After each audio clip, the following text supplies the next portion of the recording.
오늘의 말씀은 누가복음 15장 3절에서 4절 말씀입니다. 예수께서 그들에게 이 비유로 이르시되 너희 중에 어떤 사람이 양 100마리가 있는데 그 중에 하나를 잃으면 99마리를 들에 두고 그 잃은 것을 찾아내기까지 찾아다니지 아니하겠느냐. 아멘.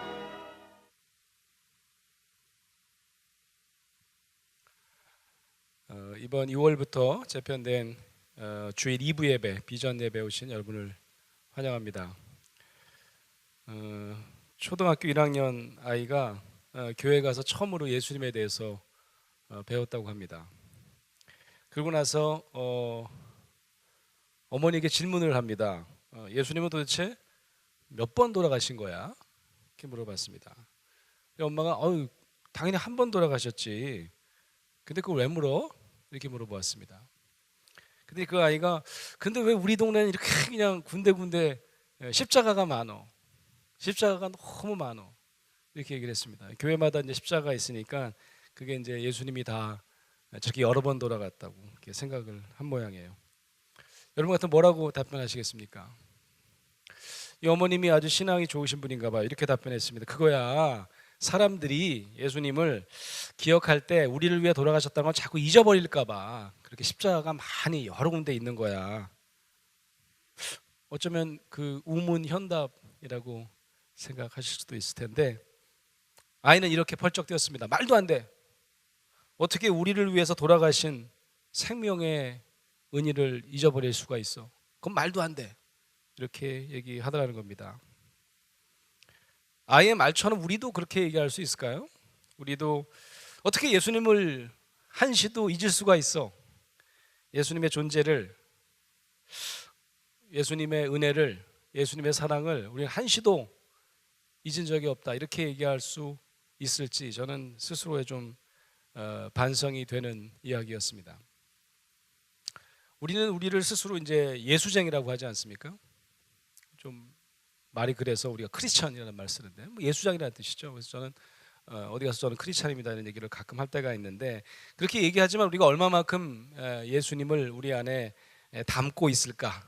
어쩔 때는 내가 거중만 크리스천이라고 생각하고 내 안에 정말 예수장이로서 크리스천으로서 담아야 할 것을 담고 있는가, 이런 생각을 할 때가 많이 있습니다. 그래서 저는 올 한 해 우리가 지은 멋진 교회 표, 예수로 채우라, 이게 정말 의미가 있는 것 같았어요.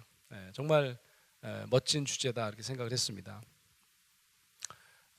저희는 지금 이제 처음에 예배로 채우라, 이제 이번 주는 우리가 기도로 채우라, 이제 여러 가지 사역의 방식들을 저희가 소개를 하고 있는데, 저는 그런 생각을 해봤어요.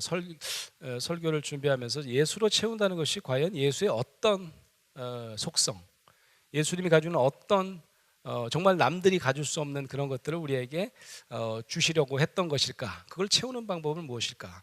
그걸 묵상하기 시작했습니다. 그래서 저는 이제 왜 꼭 예수로 채우라고 그러셨을까? 하나님으로 채울 수도 있잖아요.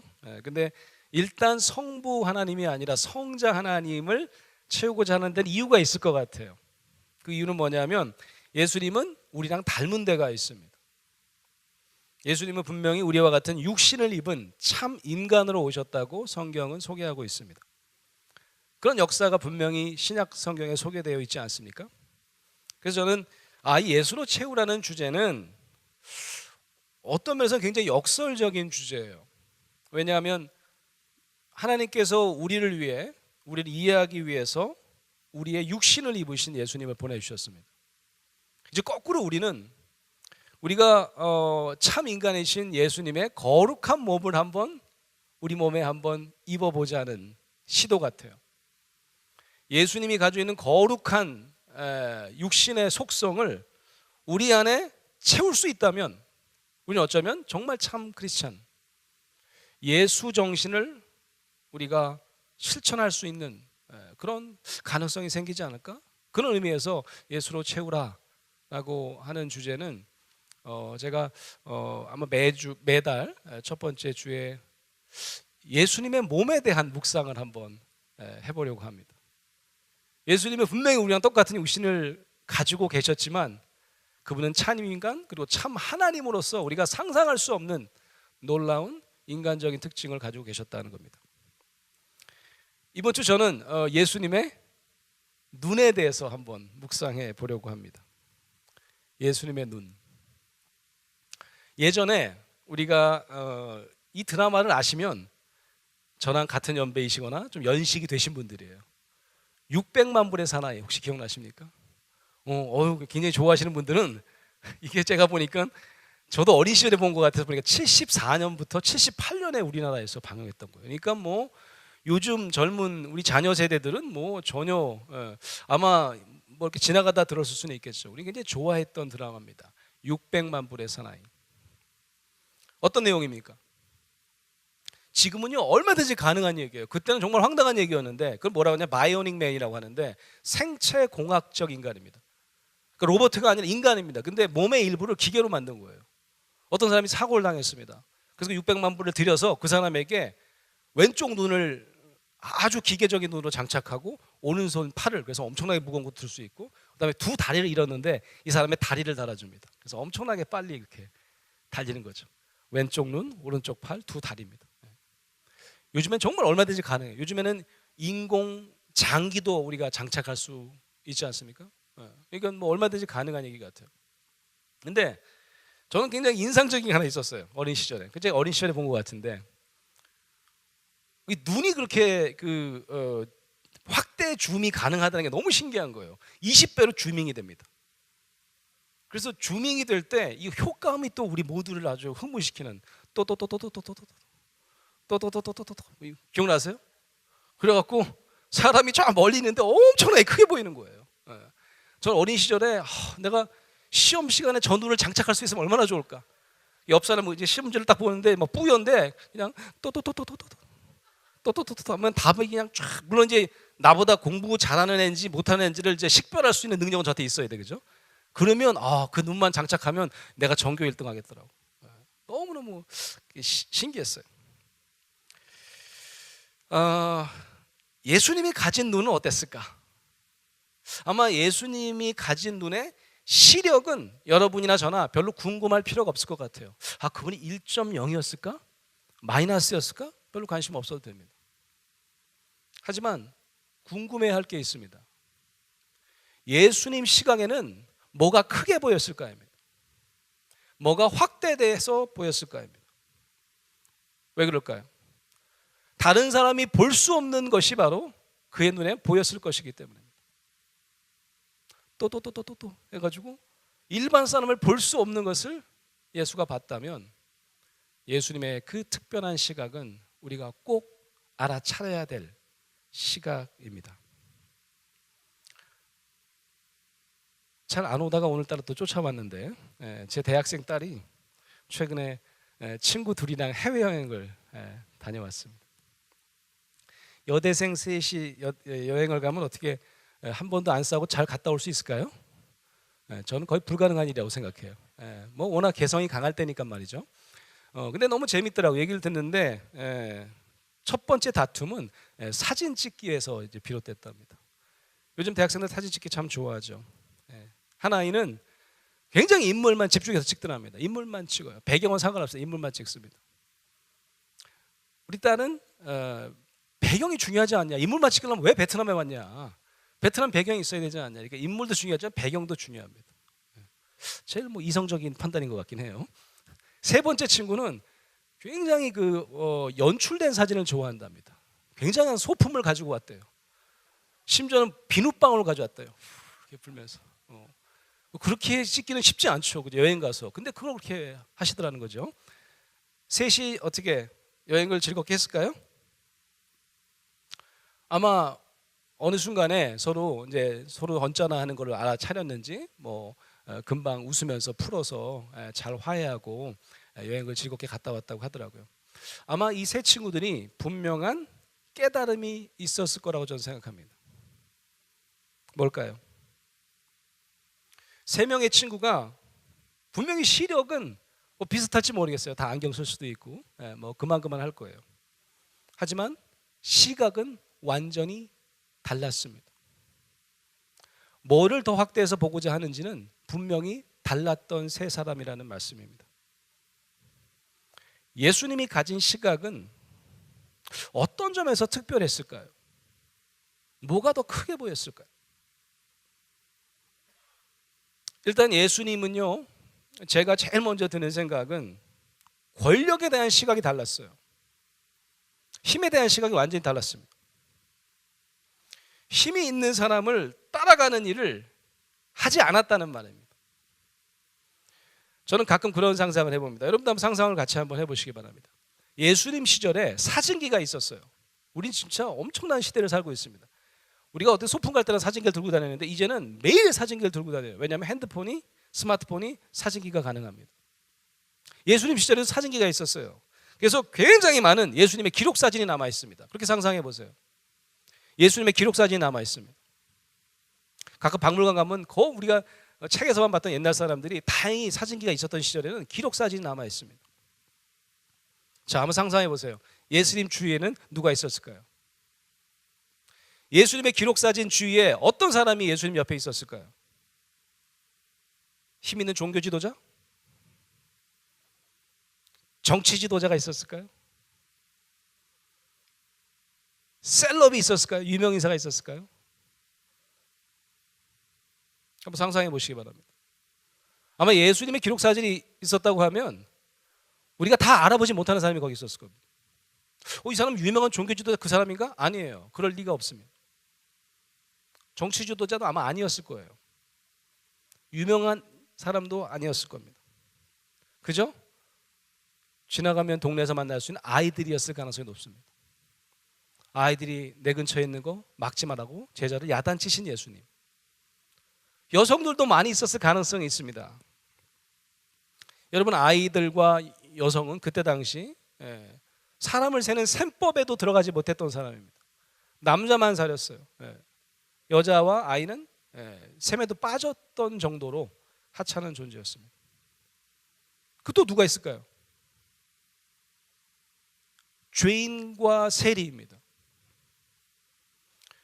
죄인과 세리, 성경에 굉장히 많이 나오는데 죄는 죄 지은 사람들, 혐오소에 있는 사람들이라고 착각할 때가 있는데 그런 의미가 아닙니다. 죄인이라는 뜻은 무슨 뜻이냐면 종교적인 법, 율법을 어길 수밖에 없는 사람들입니다. 어떤 사람들은 너무너무 힘이 없어서 율법을 어길 수밖에 없어요. 먹어야 될 음식을 제대로 챙겨 먹지 못할 만큼 경제적으로 어려운 사람들은 원치 않게 율법을 어길 수밖에 없습니다. 죄인과 세리는 어떤 사람들이냐? 그때 당시 굉장히 힘없는 사람들이고요. 그리고 멸시받는 사람들이었습니다. 사람들이 절로 가라고, 저 사람은 놀지 말라고 했던 사람들이었습니다.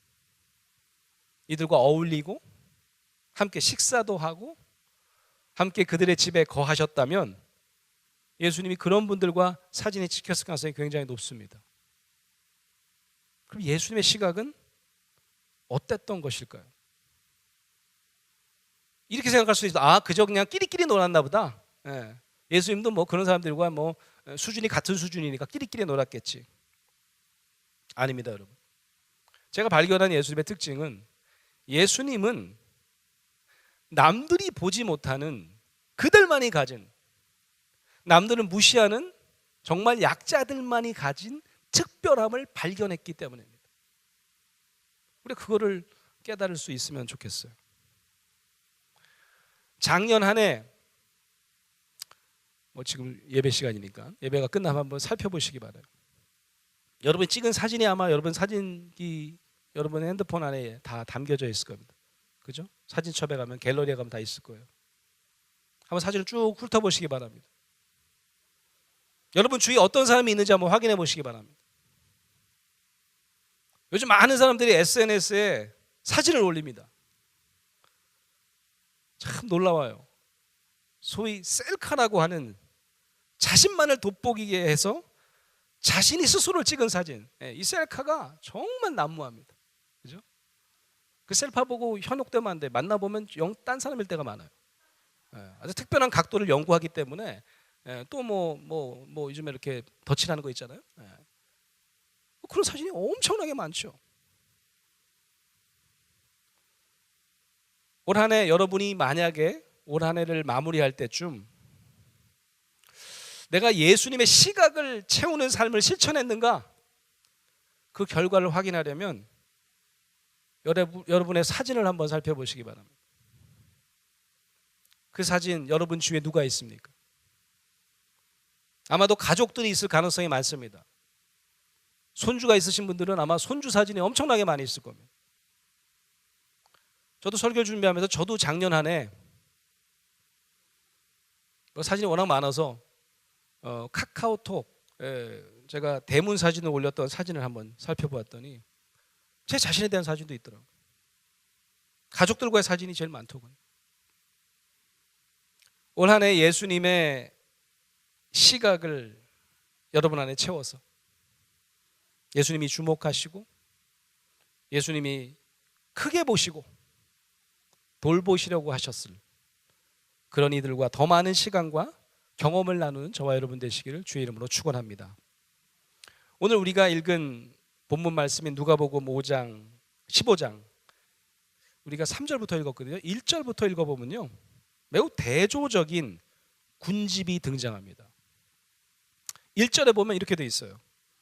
모든 세리와 죄인들이 말씀을 들으러 가까이 나아오니. 누가 왔다고요? 세리와 죄인들이 왔대요. 이들은 어떤 이들입니까? 예수님의 시각에는 확대됐던 사람들, 죄인과 세리를 크게 봤던 그런 무리들입니다. 자, 2절에는 뭐라고 되냐면 되게 대조적인 군집이 있다고 그랬죠. 바리새인과 서기관들이, 이 사람도 힘 있는 사람들입니다.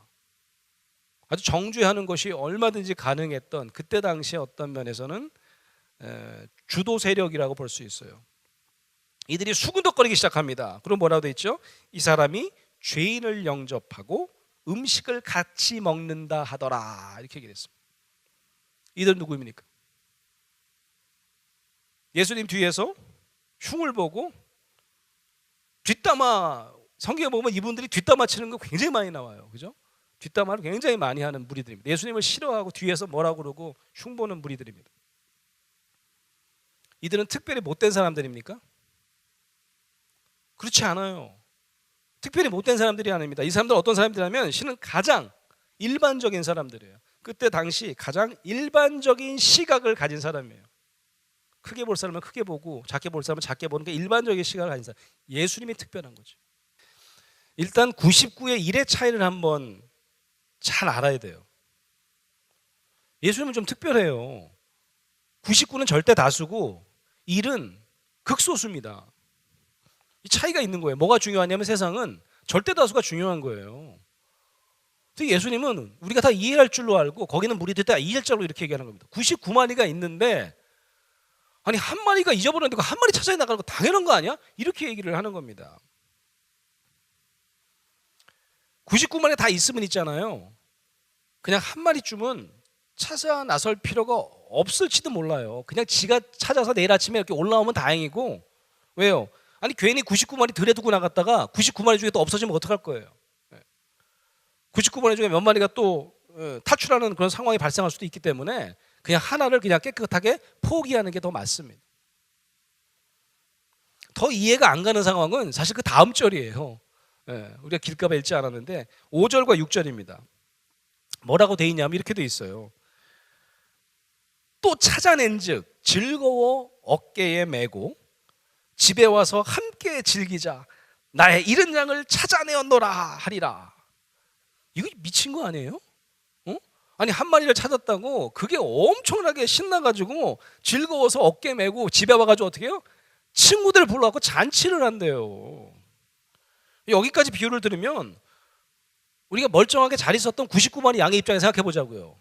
이게 진짜 뻘쭘한 얘기예요. 아니 이게 뭐 제가 사고 쳐갖고 제가 길을 잃었는데 그 사고 뭉치 한 마리 양 때문에 우리는 잘 있었는데 우리를 칭찬 안 하고 걔 찾아왔다고 신나갖고 주인이 잔치를 한다? 이거는 그때 당시 사람들에게도 이거 좀 과한데? 이렇게 느꼈을 가능성이 좀 많을 것 같아요. 그런데 중요한 건 예수님은 너무도 이 비유를 당연하게 말씀하고 있습니다.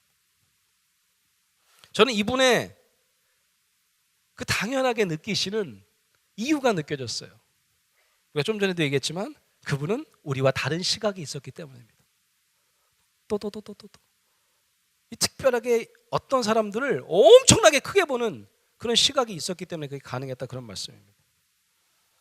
99마리, 늘 절대 다수가 중요하게 생각되는 이 세상에는 늘 한 마리 정도는 그냥 잊어버릴 수 있는 거예요. 한 마리가 소외되는 것은 당연한 거예요. 전혀 눈길 안 주는 것도 너무 자연스러운 거예요. 그런데 예수님은 그 한 마리가 어쩌면 99마리보다 훨씬 중요한 무한한 가치를 가지고 있었다고 느꼈으면 예수님은 그 한 마리를 찾아내는 게 당연하지 않냐? 잔치하는 거 당연하지 않냐? 이렇게 얘기할 수밖에 없었다, 그런 말씀입니다. 자, 아직도 이해가 잘 안 가시는 분을 위해서 제가 이렇게 한번 비유를 바꿔볼게요. 그러면 이해가 잘 되실 겁니다. 99마리의 얼룩무늬 양들이 있었는데 별로 종자가 귀한 게 아니에요. 그런데 아주 종자가 귀한 아주 하얀색, 백색빛 양 한 마리가 무리 중에 있었어요. 그런데 오다 보니까 99마리 얼룩양, 천한 양은 그대로 있는데 그 귀한 양, 백색양 없어진 거예요. 어떻게 하면 좋아요? 이 99마리의 후진 양들은 다 들에 두고 그 비싼 양 한 마리를 찾아내는 게 당연하지 않겠느냐? 찾아낸 즉 즐거워 그 하얀 백색양을 어깨에 메고 돌아와서 벗고와 이웃을 불러 모아 나와 함께 즐기자, 나의 존귀한 백색양을 찾아내었노라. 말 되죠? 이건 말 되죠? 이렇게 하면 충분히 이해가 되죠. 예수님은 그 잃어버린 한 마리 양이 99마리 양보다 훨씬 특별한 양이라는 독특한 시각을 가지고 있었습니다. 제가 이렇게 과장해서 얘기했지만 그게 안 보여요, 보통 사람들에게는. 오히려 한 마리 양이 더 후져 보입니다. 한 마리 양이 더 비천해 보여요.